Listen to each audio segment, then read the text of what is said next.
तो एक बार मुझे याद है कि एक टीवी डिबेट हो रही थी, तो उसमें यह हुआ कि अमेरिका ने मदद पाकिस्तान को रोक दी। तो वो पाकिस्तान की तरफ से एक पत्रकार महोदया बैठी थी, उन्होंने कहा जी आपको मदद की ज़रूरत होगी, हमें मदद की ज़रूरत नहीं है। तो हमने कहा जी हम अमेरिका से क्या लेते हैं ये इंपॉर्टेंट नहीं है, हम अमेरिका को क्या देते हैं। तो जैसा कि अभी वो बता रहे थे, गूगल का चीफ हमारा है, माइक्रोसॉफ्ट का चीफ हमारा है, पेप्सी की चीफ इंदिरा नूई इंडियन है, इससे पहले मास्टर कार्ड का चीफ इंडियन रह चुका है, सिटी बैंक का चीफ इंडियन रह चुका है, इतनी बड़ी बड़ी ग्लोबल कंपनीज के चीफ हमारे हैं। मैंने कहा आपके यहाँ भी बहुत सारे चीफ हैं, लश्कर तैयबा का चीफ है, जैश ए मोहम्मद का चीफ है, अलकायदा का चीफ होता है। मैंने कहा इतना बड़ा अंतर है कि हम 75 साल में कहाँ पहुँचे हैं कि अमेरिकन मल्टीनेशनल्स भारत में आती हैं टैलेंट हंट के लिए और अमेरिकन फौजें पाकिस्तान में जाती हैं टेररिस्ट हंट के लिए। कभी ओसामा बिन लादेन मारा जाता है एबटाबाद में, तो कभी पाकिस्तान के बॉर्डर पर अमन अल जवाहिरी मारा जाता है।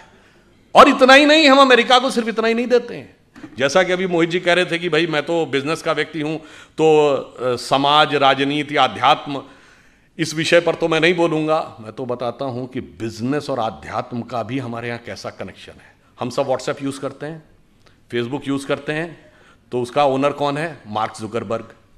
जो लोग आईफोन यूज करते होंगे पता होगा कि एप्पल का फाउंडर कौन था? Steve jobs.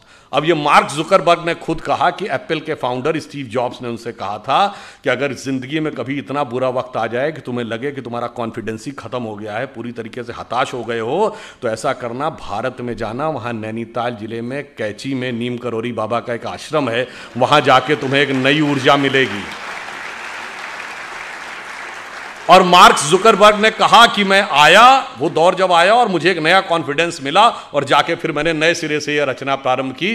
तो हम बिजनेस के साथ साथ हम यह भी देते हैं, तभी हमने कहा कि हम सोने की चिड़िया के साथ साथ जगत गुरु भी बनेंगे, यही हमारा भवितव्य है। परंतु इस अमृत काल से पहले हमें यह भी समझना होगा कि अमृत तो बाद में आता है, सागर मंथन में विष पहले आता है। बहुत सारा विष हमारे दिमागों में भरा हुआ है। जो अभी उल्लेख किया गया कि प्रधानमंत्री जी ने 5 प्रण कहे, तो पहला प्रण क्या था? कि हमें विकसित राष्ट्र बनना। अब छोटी मोटी बात नहीं सोचनी, जिसके विषय मैंने बताया। दूसरा प्रण क्या था? गुलामी की हर चीज को छोड़ना है। और यह बात उन्होंने ऐसे ही नहीं कही। नॉर्मली सरकारें आती हैं, वो कहती हैं हमने इतने नए नियम और बना दिए। हमारी सरकार ने पिछले 8 साल में 1500 से लेकर 1800 पुराने नियम समाप्त कर दिए, जिनकी कोई जरूरत नहीं थी। और कैसे कैसे नियम? एक बार अमित शाह जी ने मुझे बताया कि जब वो गुजरात के गृह मंत्री थे, तो 1965 के युद्ध के समय क्या होता था कि पाकिस्तान अपनी तरफ से गुब्बारों के द्वारा कुछ पैम्फलेट्स भारतीय क्षेत्र में छोड़ देता था।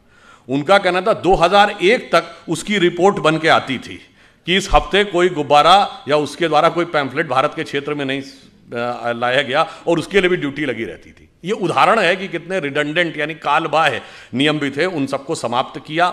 उसके बाद आगे बढ़े तो जो पुरानी चीजें हैं रिडंडेंट हो गई हैं, उनको समाप्त करने की भी जरूरत थी। पर हमारे मन में विष कैसे भरा रहता है, मैं आपको एक उदाहरण देना चाहता हूं आप ही के क्षेत्र से। यहां अहिल्याबाई होलकर जी का पुण्य स्थान है। आपने अहिल्याबाई जी का नाम किसके नाम पे पढ़ा? अहिल्या जी के नाम पे पढ़ा। हम सब ने वो कहानी सुनी। गौतम ऋषि की पत्नी अहिल्या थी, इंद्र ने आकर संपर्क स्थापित कर लिया, इसलिए वो पत्थर बन गई। फिर भगवान राम के द्वारा उनकी मुक्ति हुई। कितना गलत है, महिलाओं के साथ कितना अत्याचार होता था, यही दिमाग में भरा हुआ है ना। पर आप में से किसी ने कभी ध्यान दिया कि अहिल्या शब्द और गौतम शब्द और राम शब्द का अर्थ क्या है? अहिल्या का अर्थ होता है जिसे हिलाया ना जा सके। देखिए, ये सब हमारे अंदर की चेतना के द्वंद्व का प्रकटीकरण है।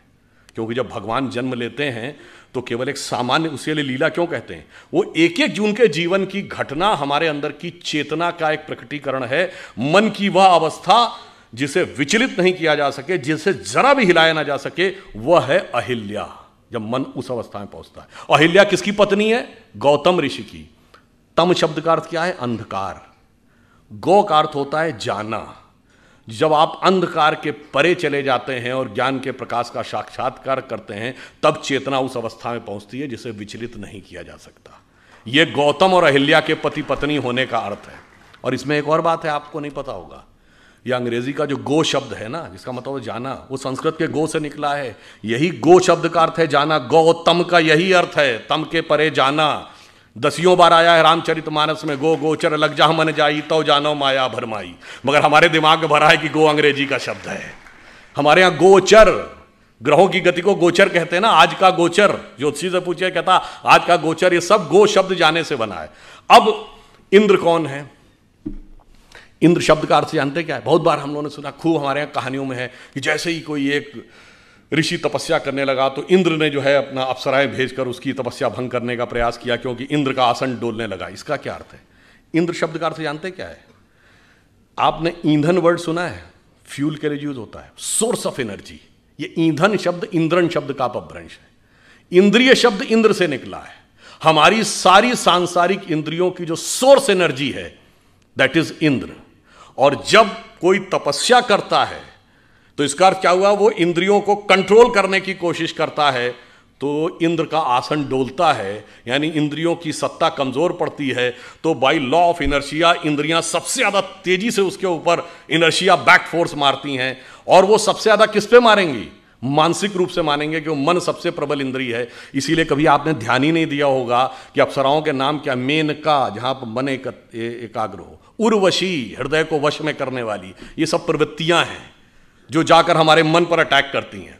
तो जैसे ही इंद्रियों की शक्ति, जब आप अंधकार के परे चले गए और उसे विचलित नहीं किया जा सकता था, यदि इंद्रियों की शक्ति के प्रभाव में आ गए तो क्या हुआ? पत्थर का क्या हुआ? चेतना शक्ति का लोप हो गया। आप पदार्थ यानी सांसारिक शक्ति के रूप में रह गए। जो आध्यात्मिक चेतना थी वो चली गई। अब आध्यात्मिक चेतना दोबारा कब मिलेगी? राम शब्द का अर्थ जानते क्या होता है? हिंदी या संस्कृत में शब्द है, रम धातु से बना है, जिसका अर्थ होता है रमना। रमनते इतराम, रमणीक स्थान, रमता जोगी। यानी किसी भी चीज जिस चीज में सेटल्ड होती है उसको रमना कहते हैं। इसीलिए राम शब्द का तात्विक अर्थ है रमनते इतरामा, अर्थात वह तत्व जिसमें सारा संसार सेटल्ड है। फिर यानी वही divine element which beholds the entire universe, फिर जब उसके साथ दोबारा संपर्क होगा, that conscious energy will revive और वर्ल्ड एनर्जी विल डिसअपियर। मगर हमारे दिमाग को क्यों, अब ये क्यों, किन्हों ने पढ़ाया गया जानते हैं क्यों? 1854 में कार्ल मार्क्स ने एक आर्टिकल लिखा था शिकागो हेराल्ड ट्रिब्यून में कि हिंदू जाति चाहे जितनी भी समृद्ध हो, पर वो नंदी, बैल, बंदर, हनुमान और हाथी गणेश को पूजने वाले इसी लायक थे कि उनके ऊपर हुकूमत की जाए, क्योंकि वो मूर्ख थे। मान्यवर, हम मूर्ख नहीं थे, इतना समझने लायक बुद्धि आपके पास नहीं थी, क्योंकि आपने ना कभी भारत में आए, ना आपने भारतीय संस्कृति पढ़ी, ना आपने संस्कृत पढ़ा, और आपने कुछ नहीं पढ़ा, और उसके बावजूद बैठे बैठे व्याख्या दे दी। और मैं पुनः यह बात चुनौती से कहता हूं, किसी मार्क्सवादी ने वैदिक संस्कृत पढ़ी ही नहीं। जैसे कोई आईआईटी या इंजीनियरिंग कॉलेज में जाकर बीटेक करे नहीं और इंजीनियरिंग पे भाषण देने लगे, उसी प्रकार कोई मार्क्सवादी बताए उसने किस वैदिक गुरुकुल में जाकर वैदिक संस्कृत पढ़ी है और फिर वेदों पे कमेंट्री की है, अंग्रेजी में पढ़ के वेदों पे कमेंट्री की है। ऐसे महान महान लोग हैं। और वो मैं उदाहरण बताना चाहता हूं, जब राम जन्मभूमि का मुकदमा चल रहा था, ये सुप्रीम कोर्ट की नहीं, जब Lucknow bench of Allahabad high court में चल रहा था, तो दोनों पक्षों से कहा गया कि आप अपने अपने इतिहासकार ला सकते हैं। तो हमारी तरफ से जो इतिहासकार थे उसमें देवेंद्र स्वरूप जी थे, एसपी गुप्ता थे, ग्रोवर साहब थे, डॉक्टर हर्ष नारायण थे। उधर से ऑब्वियस कौन थे? सूरज भान थे, आर.एस. शर्मा थे, रोमिला थापर थी, यही सब लोग जिनको डी.एन. झा वगैरह, ये लोग स्वयं नहीं अपीयर होते थे, अपने प्रतिनिधियों के थ्रू होते थे। अब भाई देखिए, कोर्ट में तो राजनीति नहीं चलेगी। कोर्ट ने पूछा कि आप राम मंदिर के मुद्दे के ऊपर आए हैं, तो आप पहले ये बताइए कि आपका हिस्ट्री में विषय क्या है, एंशिएंट इंडिया विषय है क्या? तो उसमें से ज़्यादातर लोन लिख के दीजिए एंशिएंट इंडिया हमारा विषय नहीं है। अब वहाँ खुदाई का विषय था, तो आपको पता होगा हिस्ट्री में 2 ब्रांच होती ना, आर्कियोलॉजी एंड कल्चर। तो आर्कियोलॉजी खुदाई से डील करती है। उनसे पूछा गया आर्कियोलॉजी के एक्सपर्ट हैं? नहीं जी, हम उसके एक्सपर्ट भी नहीं, हमें आर्कियोलॉजी नहीं आती, यानी खुदाई वाला विषय हमें नहीं पता। चलिए, तो कल्चर का पता होगा।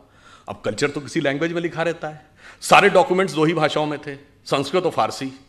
और मजे की बात है, सबने ये लिख के दिया है कि फारसी नहीं, उन्हें संस्कृत भी नहीं आती है। यानी ना खुदाई जानते थे, ना लिखाई जानते थे, और दावा ये सारी खुदाई जानते थे। वो आके हमको समझाते थे। जबकि हमारी तरफ से लोग ऐसे थे जो संस्कृत भी जानते थे, फारसी भी जानते थे। डॉक्टर हर्षनारायण श्रीवास्तव को मैं व्यक्तिगत रूप से जानता हूं, वो जितने बड़े संस्कृत के विद्वान थे उतने बड़े फारसी के विद्वान थे। इसलिए जब बाबरी मस्जिद वाले कोई डॉक्यूमेंट देते थे फारसी का और उसका ट्रांसलेशन करके देते थे, तो डॉक्टर हर्षनारायण को दिया जाता था टू वेट दैट ट्रांसलेशन, कि भाई जो ये ट्रांसलेशन है ये यही है या इसमें कोई एक आध नुक्ते का हेर फेर है। इससे आप समझिए कि किस प्रकार की चीजें हमारे दिमागों में भरी गई और हमारा दिमाग किस तरीके से उन सारी चीज़ों से इफेक्ट हो गया, और किन लोगों ने भरी जिनको उसका कुछ भी ABCD नहीं आती थी। वैसे ऑन द लाइटर नोट में कहूँ, जब ये देवी अहिल्या जी वाला उल्लेख आता है तो तुलसीदास जी का जो पूरा साहित्य है ना, वो पूरा एक गंभीर राम भक्त साहित्य माना जाता है। पर एक ही आध जगह तुलसीदास जी ने हास्य रस का भी उल्लेख किया है।